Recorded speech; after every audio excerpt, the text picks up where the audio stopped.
Modern greeting cards often present angels as chubby babies with tiny wings. The biblical account describes something much different.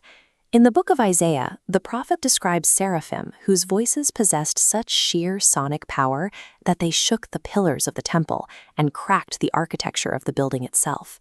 These beings appear as ancient witnesses to the creation of the physical world.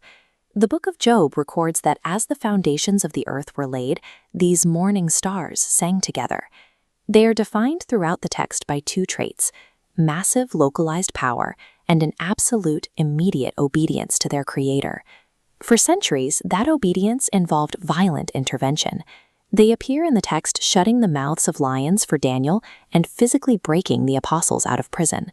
This history of intervention makes the incarnation a startling shift. The creator of these powerful entities took the form of a human infant, entering the world in a state of total vulnerability. 33 years later, that infant, now a man, faced arrest and execution. For the first time in history, the angelic host received a command that countered their historical role as protectors. They were to stand down.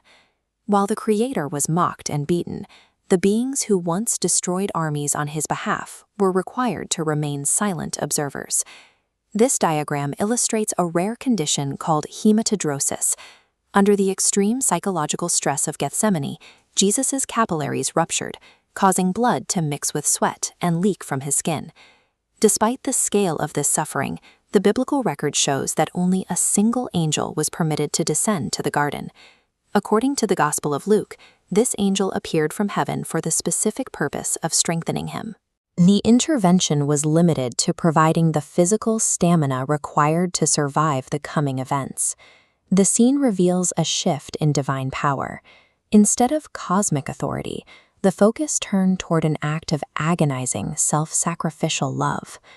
During the arrest, Jesus told his followers that he could instantly halt the proceedings by calling on his Father for a massive angelic defense. This chart visualizes the scale of that defense. Jesus specifically mentioned 12 legions of angels. A single Roman legion consisted of 6,000 men. 12 legions represents an army of 72,000 entities, each capable of the power seen in the Old Testament. This massive force was present and ready, yet the command to act never arrived. The arrest proceeded while heaven remained silent. The angels witnessed the scourging, the mockery of the guards, and the iron nails. They watched the one they worshipped hang on a wooden cross. At noon, an unnatural darkness covered the land for 3 hours.